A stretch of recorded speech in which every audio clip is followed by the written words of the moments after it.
Buenos días para todos, es un gozo poder compartir con ustedes y tener el honor de predicar la palabra de Dios esta mañana, y me gustaría compartir con ustedes algo antes de iniciar. Entonces quiero compartirles un pequeño trozo de una carta y que le presten mucha atención porque tiene mucho que ver con lo que vamos a aprender esta mañana. Dice así: esposa mía, ya lo has decidido, me abandonaste, te fuiste tras otras personas. Los crees más fuertes que yo, pero yo sé que ellos no podrán ayudarte. Esposa mía, yo no puedo abandonarte, no sería capaz de hacerlo, no podría destruirte ni destruir este matrimonio que decidí que un día fuera. ¿Cómo podría abandonarte? Si yo tengo un profundo amor por ti, yo no me permitiré eso de ninguna manera. ¿Qué les parece? Que de pronto alguien que esté en una dificultad con su esposa o algo así se acerque a decirle: yo sé que te has equivocado, pero ¿sabes qué? Yo te amo y te amo con todo mi corazón, y esta circunstancia no va a cambiar el amor que yo siento por ti. Con toda seguridad que eso cambia la perspectiva de quien se siente ofendido o quien en algún momento de pronto tomó una decisión diferente. ¿Le han dicho a usted de pronto alguna frase que le conmovió el corazón? ¿De pronto le han dicho que usted es importante para alguien?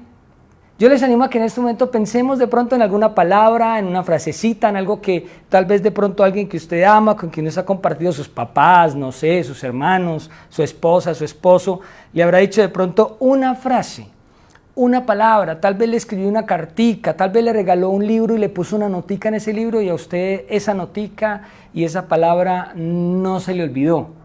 Ahí está en el corazón suyo, y cuando pasan los años y ustedes recuerdan ese evento, ustedes siempre recuerdan la frasecita exacta. Es que él me dijo esto, ella me dijo esto, mi papá me dijo esto. Yo he escuchado mucha gente de muchos años que dice: yo recuerdo cuando mi papá me dijo esto. Y eso que dijo ese papá, o eso que dijo esa mamá, o ese perdón que pidió ese esposo, o ese perdón que pidió esa esposa, o esa circunstancia que les genera una recordación de algo que se dijo, lo más seguro es que sanó el corazón y pudo haber hecho algo muy bueno. O sea, la palabra que se dijo posiblemente edificó y fortaleció. Obviamente hay momentos donde decimos cosas que no son, pero ese no es el tema esta mañana. Esta mañana vamos a ver un tema. Yo generalmente no le pongo nombre a los temas, ponemos postulados, oraciones transicionales, pero esta mañana yo quiero tocar un tema que he denominado de la siguiente manera: la bendición de la palabra o la gracia de la palabra. Cualquiera de los dos está bien para que tomen nota. Pero antes de que comencemos la enseñanza de hoy y les diga qué texto vamos a leer, yo les voy a pedir un favor muy grande. Les voy a dar 15 segunditos, contados a partir de ahora, para que usted vaya. No se confíe de lo que va a salir en pantalla. Posiblemente hoy domingo no van a salir muchas frasecitas, de pronto algunas célebres o algunas que creemos que son importantes, pero yo quisiera que usted fuera en estos momentos por la Biblia física. Vaya, coja su lapicito, su lapicero, su cuaderno de notas donde usted toma notas cada semana, y tómese el tiempecito de ir por ella, porque vamos a estar leyendo un texto que creo que va a enriquecer mucho nuestro corazón y nuestra vida este fin de semana. Entonces, a partir de ya les voy a regalar 10, 15 segunditos. Si ya fueron, salgan corriendo, lléguenle al niño que ya empezó el culto, que ya están predicando, y que traigan la Biblia, que estamos aquí para que juntos podamos escudriñar y aprender lo que Dios tiene para nosotros. Creo que ya pasó el tiempo, entonces ustedes tienen su Biblia. Abramos nuestras Biblias en el capítulo 1 de los Salmos. Como ustedes ya saben, hemos venido estudiando los Salmos hace ya algunas semanas y hemos aprendido cosas muy interesantes acerca de ellos. Hace 8 días el pastor nos compartía la angustia de la espera y cómo muchas veces uno como hijo de Dios jadea frente a las circunstancias y tiene que tener un tiempo de espera. Muchas veces esa espera es corta, es larga y genera así ciertas dificultades. Pero una cosa que el pastor no les contó, que posiblemente les cuenta después, pero es que fue a partir de un momento en el que él se encontró con la palabra de nuevo, después de su momento de angustia y de tristeza, que las cosas cambiaron. No soy yo la persona para contarlo, pero sí les quiero decir que esto es importante porque hoy vamos a aprender mucho del tema. Entonces vamos a leer el Salmo 1 y vamos a compartirlo. Dice así: Bienaventurado el varón que no anduvo en consejo de malos, ni estuvo en camino de pecadores, ni en silla de escarnecedores se ha sentado, sino que en la ley de Jehová está su delicia, y en su ley medita de día y de noche. Será como árbol plantado junto a corrientes de aguas, que da su fruto a su tiempo y su hoja no cae, y todo lo que hace prosperará. No así los malos, que son como el tamo que arrebata el viento. Por tanto, no se levantarán los malos en el juicio, ni los pecadores en la congregación de los justos. Porque Jehová conoce el camino de los justos, mas la senda de los malos perecerá. Este salmo es la introducción prácticamente a todo el desarrollo de los cánticos y de los cantos que se organizaron de manera adecuada para poder ser, estudiados de manera más concisa. Están organizados de una manera que no es necesariamente cronológica, pero este salmo es el abrebocas,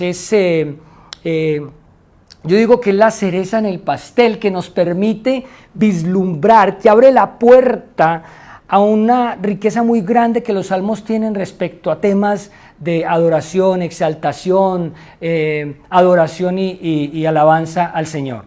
Pero precisamente este salmo tiene una connotación muy interesante, porque está haciendo un énfasis en términos de la importancia de la palabra en el corazón de la persona. Y por eso dice y menciona la bienaventuranza de la persona que tiene la palabra como un estilo de vida en su vida, que la Torah es deleitosa para esa persona. Y por eso el título de la enseñanza de esta mañana, la bendición de la palabra. Y nos vamos a ir versículo a versículo tratando de entender un poco qué es lo que el autor nos quiere enseñar a través de este canto tan hermoso, a través de este primer capítulo que es tan magistral, que tiene tanta profundidad, que es tan lindo y que nos permite conocer un poco de cómo Dios quiere el corazón de sus hijos. Y en el primer versículo vemos algo muy interesante, dice: Bienaventurado el varón que no anduvo en consejo de malos, ni estuvo en camino de pecadores, ni en silla de escarnecedores se ha sentado. Y dice, y el versículo 1 comienza con la palabra bienaventurado. Y la palabra bienaventurado, yo sé que casi todos conocemos el significado, nos han dicho que es 2 veces feliz, que habla de felicidad, de contentamiento. En el original hay una palabrita, pues que no vale la pena hablar aquí de hebreo porque no es que sepa del tema, pero sí encontré el significado de esa palabrita bienaventurado en ese texto y me parece que tiene un significado que ya todos conocemos, pero que se los voy a decir porque tiene una profundidad que nos va a permitir construir en el texto. Significa ser recto, viene de una raíz que es ashar, y esa raíz nos permite entender un poco más profundamente el contexto y el concepto de bienaventurado. Obviamente traduce originalmente la idea de llevar contentamiento o felicidad, pero la raíz nos da la idea de algo un poco más allá y tiene que ver con que habla no solamente de la felicidad, de la bendición, el contentamiento del ser humano, sino de alguien que anda bien con Dios, ¿cierto? El gozo, la felicidad de hacer lo correcto, el gozo, la tranquilidad y la felicidad de hacer lo correcto en plenitud, una persona que está supremamente feliz. Y el texto comienza diciendo esto, hablándonos de lo que realmente una persona que conoce a Dios, una persona que es justa o que ha sido justificada por Dios no hace. Y qué es lo que una persona que está gozosa, que hace lo correcto no hace, y menciona varias cositas. Dice: bienaventurado el que no anduvo en consejo de malos, porque los malos aconsejan, ¿cierto? Y él está haciendo un énfasis interesante en eso. En Proverbios capítulo 25, sí, versículo 26, dice: como fuente turbia y manantial corrompida es el justo que cae delante del impío. somos conscientes que vivimos en un mundo donde hay muchas personas que no hacen lo correcto, que pecan deliberadamente, que no tienen una relación con Dios y que nos aconsejan mal, ¿cierto? Que nos dicen frases que a veces pegan en el corazón o pegan en nuestra mente y tal vez nos hacen pensar diferente.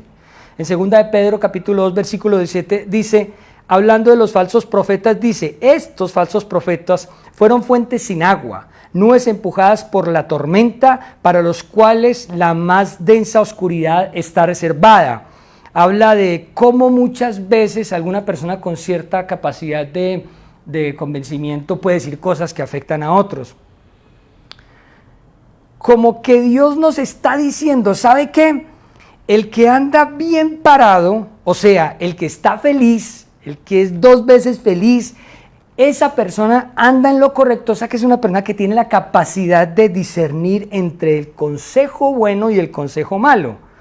No es estar peinando filosofías, no estoy diciendo que no leamos, que no nos capacitemos, estoy diciendo que uno tiene que saber qué escucha. Y creo que parte de esta construcción de lo que vamos a hablar ahorita y lo que vamos a hacer énfasis, que no es esto, simplemente esto es para introducir, sobre todo porque el primer versículo nos está invitando a esto, es aprender a considerar el consejo y que ese consejo muchas veces puede ser de nosotros mismos. Así que bienaventurado aquel que es feliz y que aún se evalúa a sí mismo lo que piensa, lo que se aconseja. Porque a veces nuestra propia conciencia y corazón puede estar dándonos un consejo equivocado. Luego dice, no estuvo en camino de pecadores. Aclaro, nosotros no es que no seamos pecadores. Sí, solo sí. Somos pecadores arrepentidos. El texto se refiere más bien a gente que peca deliberadamente, que no le interesa si lo que hace está bien o mal y peca deliberadamente. Y estas personas pueden influenciarnos a hacer cosas que no están bien, sobre todo pues a los jóvenes, e incluso pues también a adultos. El texto se refiere a gente que no tiene conciencia de pecado o que si la tiene la esconde muy bien, y no realmente a quienes nosotros, que siendo pecadores, pues obviamente nos duele pecar y nos duele hacer algo que ofenda a Dios. No estoy hablando del indolente. Por eso dice que el justo no se sienta en silla de escarnecedores, no anda en consejo de malos y no anda en camino de pecadores. Yo creo firmemente que la invitación que nos está haciendo el escritor acá es a tomar un camino menos transitado, y es el camino que el Señor Jesús nos invita cada vez que nosotros nos acercamos a la palabra. El camino menos transitado, sabiendo que este conduce a una vida diferente. Recuerden lo que dice Mateo 7:13, entren por la puerta estrecha, porque amplio es el camino que lleva a la perdición. La puerta estrecha es el camino diferente, un camino en donde nosotros realmente no es que seamos animales raros, es que somos distintos y eso nos hace caminar distinto, pensar distinto, actuar distinto y comportarnos de una manera diferente. La tercera cosa que dice del primer versículo es que no se sienta en silla de escarnecedores. Acá creo retomar, no es que nosotros nos creamos y nos hagamos ver como impolutos, como si nosotros fuéramos más elevados y sublimes que los demás. No, eso no es lo que está diciendo.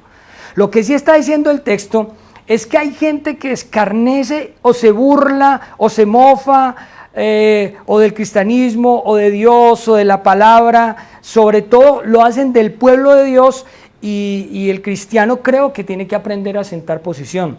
Y lo que está diciendo el texto es precisamente eso, no se sienta con esas personas. Podrían ustedes preguntarse, bueno, entonces no tengo amigos que no sean cristianos. No, eso no es lo que el texto está diciendo, pero sí hay gente que a mí me está, de pronto, son gente tóxica o personas que tal vez no, creo que hay que tomar cierta distancia sin dejar de orar por ellos y sin dejar de darles testimonio. La invitación es a guardarse en integridad, básicamente, es lo que nos está diciendo el texto. Guárdense en integridad, o el bienaventurado, feliz, el que hace lo correcto y se guarda en integridad, el que se guarda en integridad en los negocios. Hay costumbres corruptas que nos las hacen ver hoy como normales. Yo no sé si ustedes en los negocios se han encontrado con personas que le dicen, no, eso es un business, no pasa nada, ¿cierto? Pero realmente son conductas corruptas y no están bien. ¿Hay alguna conducta de pronto, y es una pregunta que quiero hacer para todos, hay alguna conducta que de pronto estamos haciendo o nos estamos invitando nosotros mismos a hacer, a la que yo mismo me estoy invitando, y es una conducta que tal vez yo debo evaluar. A mí me pasa, muchas veces tengo que evaluar mis conductas, mis comportamientos, mis respuestas, y creo que es la invitación que está haciendo el texto en el primer versículo. La invitación es a no parecerse al mundo, ¿cierto? A ser diferente a ellos. Está de moda filtrarnos, parecernos, ser empáticos y muchas veces negociar principios. Creo que la constante de la vigilancia de nuestra vida nos va a permitir ser bienaventurados, tener gozo. Y creo que es importante. Ahora vamos al versículo 2. Y en el versículo 2 voy a utilizar la primera palabrita que nos va a permitir conectar el 1 con el versículo 2. Mire lo que dice, ¿vale? Es desde el final del versículo 2. Ni en silla de escarnecedores se ha sentado, sino que en la ley de Jehová está su delicia, y en su ley medita de día y de noche. Ese sí no, lo que nos está queriendo decir es, mire, no hago esto del versículo 1, y en vez de esto, de pronto sentarme en sillas escarnecedores, de pronto mezclarme con gente con la que de pronto me voy viendo afectado en mi relación con Dios, en mi relación con mi familia, especialmente con Dios, más bien hago esto, ¿cierto? Y para poder desarrollar este segundo versículo yo quiero hacer una pregunta. ¿En qué está usted encontrando su deleite hoy? ¿Cuál es su deleite? Yo me pregunté muchas veces eso mientras hacía este estudio hace ya rato. ¿En qué estoy encontrando mi deleite? Y yo voy a responder por ustedes. Y usted puede anotarlo ahí, por eso les pedí libretica. Anótenlo. ¿En lo que tienen? Nuestro deleite está en los zapatos de diseñador, o en el carro deportivo, o en las vacaciones exóticas, en una cocina lujosamente remodelada, en una enorme mansión, en una casa un poco más grande, porque en la que estamos no cabemos. Es una casa, necesito casas de 500, 600 metros, no estoy diciendo que eso sea malo. En un reloj costoso, en una nueva nariz, un cuerpo tonificado, en una pantalla de 70 pulgadas, o en una bolsa, en un bolsillo suntuoso, no sé. Quiero hacer claridad de que ninguna de estas cosas es mala en sí misma, realmente no es mala en sí misma, pero juntas pueden mostrar un problema masivo que tenemos muchos de nosotros. La invitación no es a desechar las cosas hermosas que hay en nuestra vida.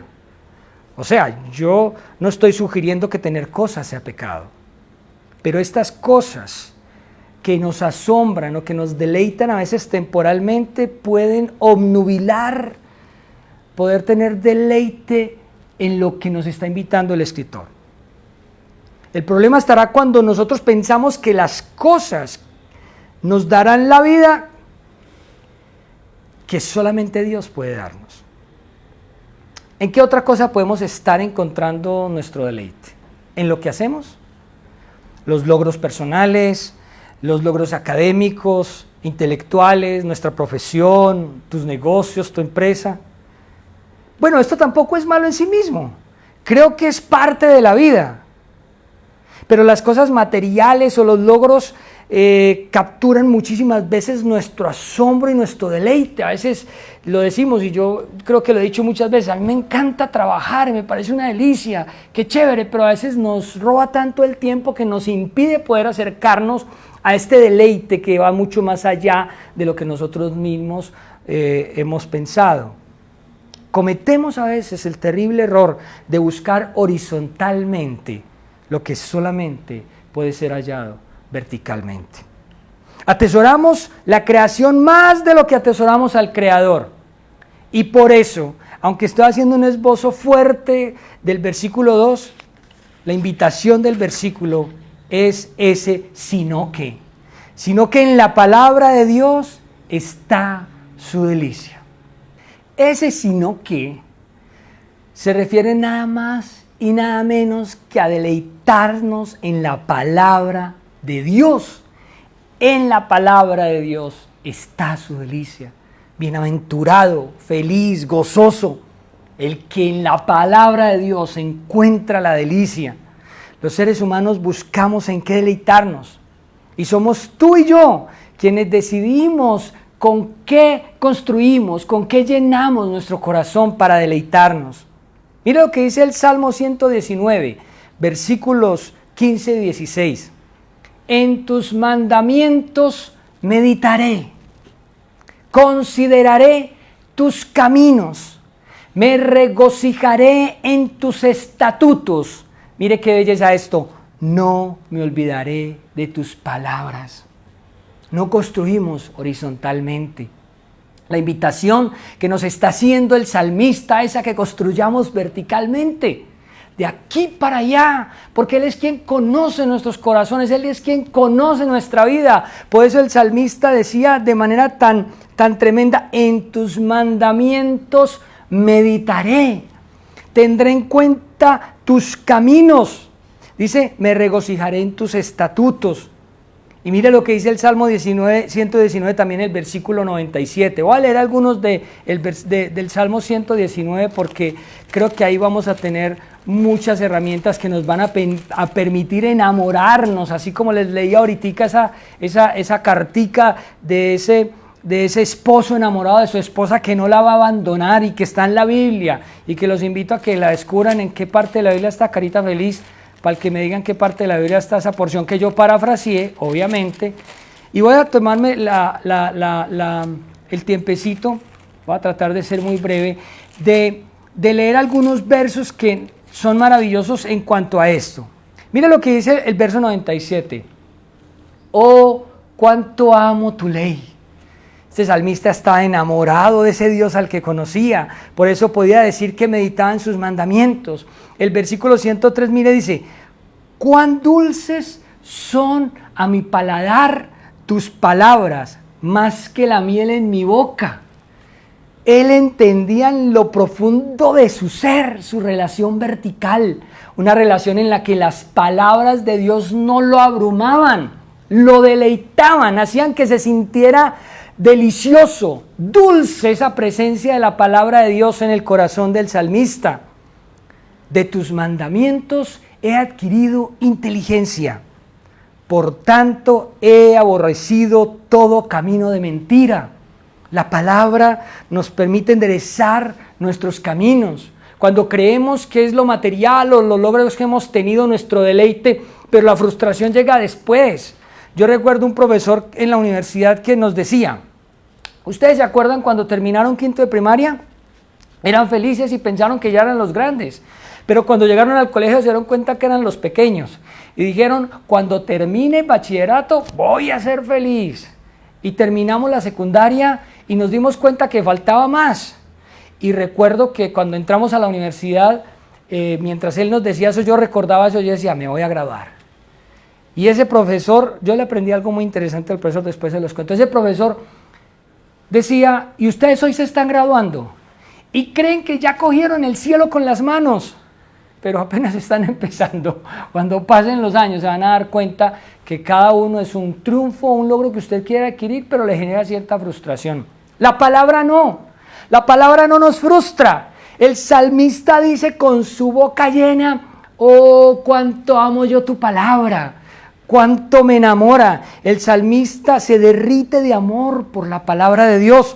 Él tiene un contacto directo, vertical, un contacto que genera compromiso, un contacto que genera deleites evidentes y que quedan escritos en la palabra de Dios. Y Dios también en ella, en esta palabra que está escribiendo, también se derrite de amor por su pueblo. Él se derrite de amor por su novia y escribe a favor de ella. Por eso la invitación del salmista es, bienaventurado el que se deleita en ella, porque aquel que la permitió y que la escribió a través de tantos personajes históricamente hablando, nos está escribiendo una carta literalmente de amor. Desde el Génesis hasta el Apocalipsis, esta es una carta de amor, una carta de un esposo, de un papá, de un Señor que se derritió tanto por nosotros que no escatimó a su Hijo. Y está aquí escrito, y Él dice, yo entregué a mi Hijo en propiciación por ustedes, por amor de mí mismo, yo los voy a perdonar. En Oseas, capítulo 11, versículos que parafraseé, dice precisamente eso. ¿Cómo podré abandonarte yo? ¿Cómo podré hacerte como Adma? ¿Cómo poder hacerte como a Zeboín? Se inflama la compasión que tengo dentro de mí. Mi corazón se conmueve de amor por ti. ¿Y sabes qué? A pesar de que te comportaste como una ramera, como una prostituta, yo decidí amarte y perdonarte. La palabra nos permite deleitarnos en ella para amarlo, para adorarlo, pero también para recibir de él su amor. Con amor eterno te he amado. Por tanto yo te he prolongado mi misericordia, dice el Señor en Jeremías 31:3. Tomen nota de estos versículos. Isaías capítulo 40 versículos 1 y 2 dice: consolaos, consolaos pueblo mío, dice vuestro Dios. Hablad al corazón de Jerusalén, decidle a voces, mire qué hermosura, que su tiempo es ya cumplido y que su pecado ha sido ya perdonado. Preparad camino a Jehová, enderezad calzada en la soledad a nuestro Dios. Y Juan el Bautista retoma estos versículos en el versículo 23 de Juan 1 diciendo: Él es el que prepara el camino para la venida del Salvador. La palabra es eso, es un deleite. La palabra es hermosa, la palabra nos permite apasionarnos por el que la escribió, por el que nos la entregó como el manual de fabricante, pero al mismo tiempo como una carta de amor, una carta en la que Él no se cansa. Él no está cansado. Él no se cansa de decirnos cuánto nos ama. Cuando estuvimos estudiando Deuteronomio, recuerdan que durante los primeros 10 capítulos, sus palabras insistentes fueron de amor. Yo te di esa tierra, mío eres tú. Enséñale a tus hijos quién soy yo. Enséñale quién te sacó de Egipto. Enséñale que yo te di esta tierra, que no fue por tus obras, ni por tu trabajo, no fue por ti, fue porque yo quise hacerlo. Te amo. Es una carta de amor, una carta en la que Él pone todo y se la juega toda por nosotros. ¿Estás cansado tú? Él te da descanso. Mira lo que dice Isaías 40:31. Los que esperan en Jehová tendrán nuevas fuerzas. Levantarán alas como de águilas, correrán y no se cansarán, caminarán y no se fatigarán. Esto te está diciendo el Señor. Lee el versículo 28 de Isaías 40. Me voy a tomar el atrevimiento de leerlo. Dice así: ¿No has sabido que el Dios eterno es Jehová, el cual creó los confines de la tierra, que no desfallece, que no se cansa ni se fatiga, y su entendimiento no hay quien lo alcance? Pero los que esperan en Jehová, dice más adelante, 2 versículos más adelante, tendrán nuevas fuerzas. ¿Hemos pecado? ¿Nos hemos equivocado? Pues en esta carta, el escritor, el que la inspiró, nos dice: yo soy el que borro tus rebeliones. Por amor de mí mismo, no me acordaré más de tus pecados. En el versículo 18 del capítulo 1 dice lo mismo. Dice: aunque vuestros pecados sean como el carmesí, aunque sean como la grana, yo los dejaré blancos como la lana. ¿Estás esperando escuchar que alguien te dé esperanza? Pues no te le da lo que tienes. No te da lo que has logrado. Chévere, hago claridad, no es pecado, está bien tener cosas, está bien ser profesional, sí, eso está bien. Pero nosotros, los cristianos, tú y yo, debemos entender que esta invitación que nos está haciendo el salmista tiene una gran carga de amor, una gran carga que nos permite deleitarnos en ella, porque en medio de las circunstancias Él a nosotros nos trae solución. ¿Estás perdido? ¿Llegaste cansado a este canal o a este domingo de esta mañana en esta iglesia? Ni siquiera sabes quién soy yo que estoy hablando. ¿Estás por primera vez ahí a través de esta pantalla? Mira lo que te está diciendo el Señor. Escucha esto. Así dice Jehová, el Rey de Israel: yo soy tu Redentor. Yo te quiero salvar. Mío eres tú, yo te puse nombre. Soy capaz de dar naciones por ti. Fui capaz de dar a mi Hijo para que muriera en la cruz del Calvario por ti. ¡Qué hermosura la palabra! Él te redime. En su palabra encontramos redención, vida eterna. Recordemos que Jesús es la verdad y es la verdad encarnada. Juan 1 lo dice. En el principio era el verbo y el verbo era con Dios y el verbo era Dios. Jesús, la palabra encarnada. El Señor Jesús es la palabra que fue enviada por el Padre en favor de nosotros. Este es mi Hijo amado. Se escuchó desde los cielos. A Él oíd. A Él oíd. Deleitarnos en Jesús, deleitarnos en sus palabras es lo que a nosotros nos da vida, nos da fortaleza, nos da energía, nos permite sentir paz, sentir gozo aún en medio de las dificultades. Si tú estás triste, si estás angustiado, si estás por celebrar algo, ve a la palabra. Ella tiene algo que decir a tu corazón. Porque saben que este no es un libro de poemas nomás. Este no es una carta de amor nomás. La Biblia dice que ella es viva y que es eficaz. Y que es más cortante que toda espada de doble filo. Y que penetra hasta partir el alma y el espíritu, las coyunturas y los tuétanos. Y ella discierne los pensamientos y las intenciones del corazón. Es nuestro manual. Dios nos ama tanto que nos la dejó para que nos identifiquemos con todo lo que dice. Es nuestro espejo. La Biblia dice que es nuestro espejo. En ella podemos vernos como en un espejo y saber cómo estamos. No le dé miedo. Dele miedo de las consecuencias de no tenerla, de no vivirla, de no amarla, de no escudriñarla. Pero no le dé miedo que ella revele la miseria que usted y yo tenemos por dentro. No le dé miedo que ella lo desnude. Ella nos desnuda. Ella nos pone en evidencia por amor del mismo. Es viva y es eficaz. Y por eso la invitación del salmista es: se deleita en la palabra. ¿Estás perdido? La palabra dice: yo soy el camino. ¿Estás en oscuras? Pues la palabra dice que Él es la luz del mundo. Y en el versículo 105 del Salmo 139 dice algo que es maravilloso: ilumina nuestro camino, lámparas a mis pies tu palabra y lumbre a mi camino. ¿Tienes hambre de paz? ¿Tienes dificultades?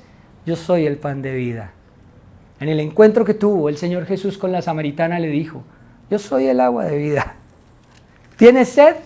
Vamos al versículo 3 si tienes sed. ¿Qué dice el versículo 3 del Salmo 1? ¿Qué es lo que dice? Será esa persona que se deleita en la palabra de Dios como árbol plantado junto a corrientes de aguas, que da su fruto en su tiempo y su hoja no cae, y todo lo que hace prosperará. ¿Tienes sed? Léete la historia del encuentro de Jesús con la mujer samaritana.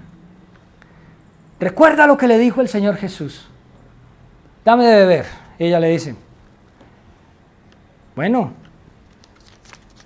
tú eres judío, ¿cómo me pides de beber a mí que soy samaritana? Le dije: no, si tú me pidieras a mí de beber, yo te daría agua de vida. Y esa agua que yo te daré no permitirá que tuvieras sed jamás. Ese fue el encuentro de la mujer samaritana con el bendito varón con el que se encontró esa mañana. Confía en Jehová. Permite que Él te afirme, como lo dice en el versículo 3 del capítulo 1. Será como árbol plantado junto a corrientes de aguas, que da su fruto en su tiempo. ¿Sabe que la palabra nos permite eso? Encontrar que apegados de ella podemos encontrar continuamente nutrición. ¿Está desnutrido? Consuma palabra. La savia de la palabra nos alimenta. La savia de la palabra nos edifica. Podemos tener sustento diariamente y constantemente con la palabra. Sí, solo sí. Siempre la palabra en nuestro corazón. Con la palabra siempre vamos a tener de dónde agarrarnos. Con la palabra siempre vamos a tener algo que Dios tiene que decirnos. No es un libro antiguo, claro, tiene historias antiguas, pero es vigente. Hoy día sirve para seguir sanando corazones. Dice que da su fruto a su tiempo. Crezcamos sanos. La mejor manera de crecer sanos es estar asidos de la palabra de Dios. El árbol reverdece, se pone bonito, se pone frondoso cuando es la palabra la que nos sustenta. Es acorde con lo que Dios nos enseña. como lo dice Filipenses capítulo 1, versículo 6. Mire lo que dice: estando persuadido de esto, que el que comenzó en ustedes la buena obra la perfeccionará hasta el día de Jesucristo. Eso es la palabra. La palabra nos redarguye, nos enseña, nos corrige, nos instruye, como dice 2 de Timoteo 3, 16, 17. La palabra nos da firmeza y no permite que su hoja caiga. Cuando la Biblia dice que y su hoja no cae, se refiere a que nos sostiene, nos da firmeza, nos permite permanecer fieles, aún en medio de nuestros pecados o nuestras flaquezas. Es evidente la hermosura de la palabra de Dios. Y todo lo que hagamos, y todo lo que emprendamos, dice la Biblia que prosperará. Yo no estoy hablando de prosperidad económica, pero yo sí sé que la palabra a nosotros nos educa para ser distintos, para ser diferentes. Prosperarán nuestros hogares aun cuando muchas veces se ven flaqueados, cuando muchas veces tenemos dificultades con la esposa, con los hijos y no sabemos qué hacer. Cuando ellos van creciendo decimos, ya cómo lo agarro. Cuando van pasando los años y con la esposa decimos, bueno, ¿y qué hacemos acá? Entonces vamos a la palabra y ella nos enseña, ella nos edifica, ella nos fortalece, ella nos da de su savia, ella nos hace inteligentes, dice que nos da entendimiento aun cuando somos simples, no nos deja avergonzados. Todo lo que hagamos, Dios nos respalda, no significa que vayamos a meter plata en el banco y se va a multiplicar por 100, no, ese no es el tema. Obviamente Dios bendice, pero nos alimenta, nos sustenta. Sí o sí, solo sí vamos a estar junto a las corrientes de aguas que son la palabra. Es muy importante que tengamos en cuenta esto. Ya la palabra nos permite tener de dónde asirnos. Mire lo que dice la Biblia. El que beba de mi agua no tendrá sed jamás. Todos los sedientos, venid a mí, venid a las aguas. Si alguno tiene sed, venga a mí y beba. Venga el que tiene sed, que yo le daré agua de vida eterna. Ser plantados junto a corrientes de aguas nos da la certeza de no estar solos, de sentirnos acompañados. Yo a ustedes les he contado en alguna oportunidad que estuve en la cárcel por un crimen que no cometí. Yo esperaba una palabra de consuelo. Yo esperaba que me dijeran, listo, ya eres libre. Me tocó esperar un tiempo. Pero cuando llegó la notificación de que yo no era culpable, de que podía salir, mi vida cambió. Y fue una época en la que Dios habló a mi corazón y utilizó a alguien, un familiar mío, para ir cada semana a predicarme precisamente la palabra. Ahí comenzó a sembrarse en mí ese anhelo, ese deseo de Dios por mí, pero al mismo tiempo sembrando la semillita en mi corazón para conocerlo. El versículo 4 dice algo muy triste. No así los malos, que son como el tamo que arrebata el viento. Creo que no se trata de hacer un contraste, pero sí es importante mencionar un poco la miseria de quien no lo hace.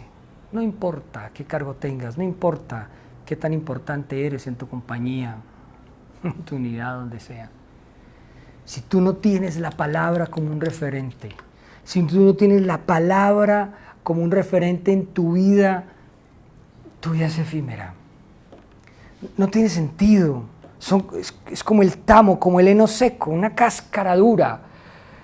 Logras cosas y no te sacias, no hay paz.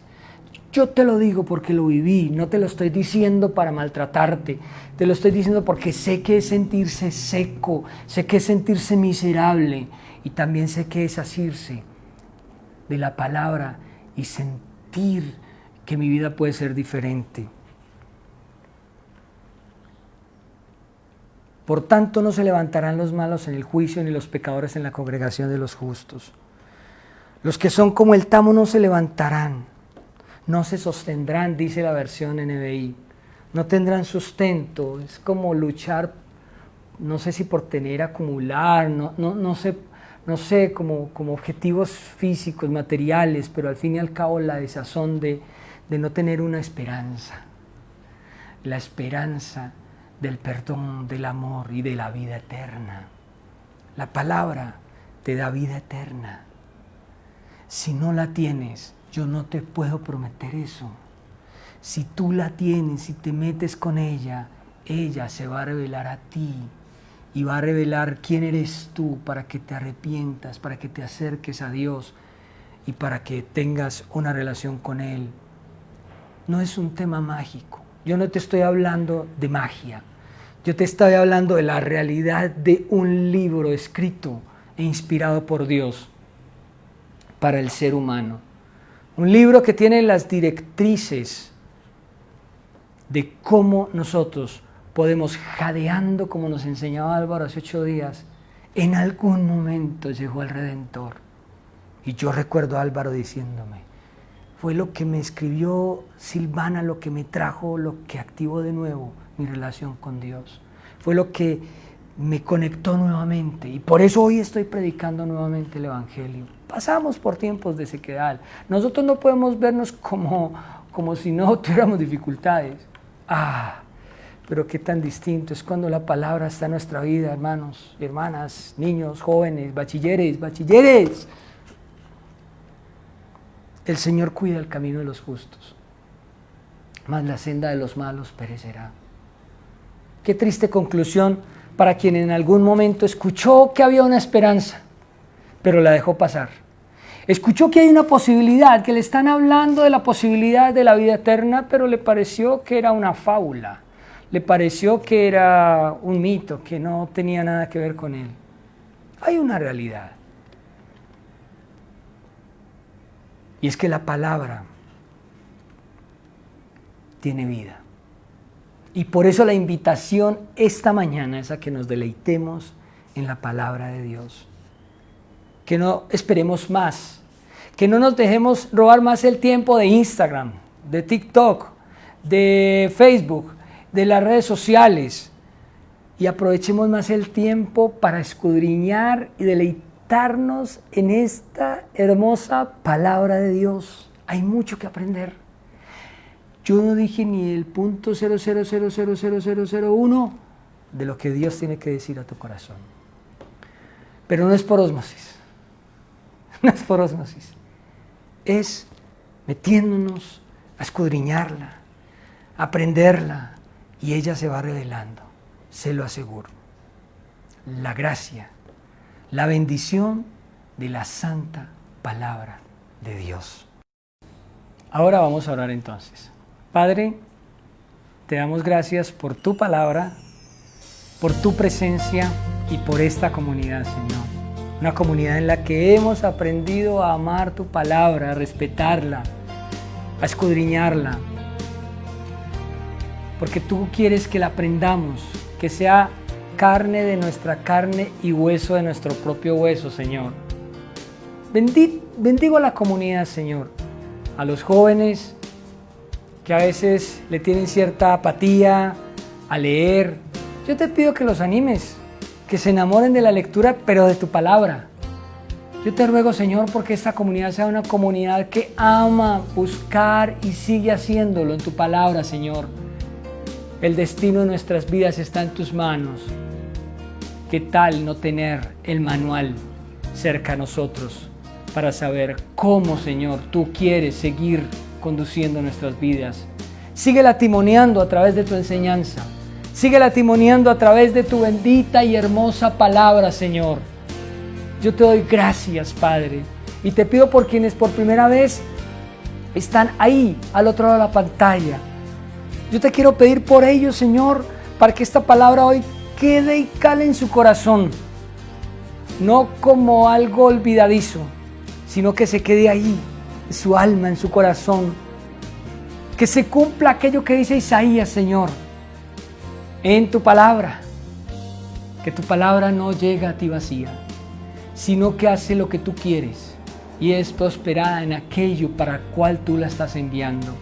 Que esta palabra enviada hoy, Señor, a esta congregación, cale en el corazón de quienes nos están viendo por primera vez, de nuestros ancianos, de nuestras esposas, nuestros varones, de nuestros jóvenes bachilleres, universitarios y profesionales.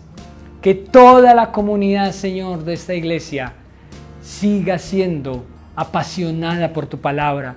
Que este tiempo de cuarentena que ya ha terminado y como una desazón por la pandemia que a veces lo hace a uno como tener ciertos tiempos en los que no quiere como escudriñar, leer, se convierta en algo distinto, en un deleite, Señor. Que cada mañana sea un deleite. Lo primero que hagamos sea buscarte, Señor, leer tu palabra, a ver qué tienes para decirnos al oído y al corazón. En Cristo Jesús te doy gracias. Amén y amén. Dios los bendiga, que tengan un feliz día. Maranatha.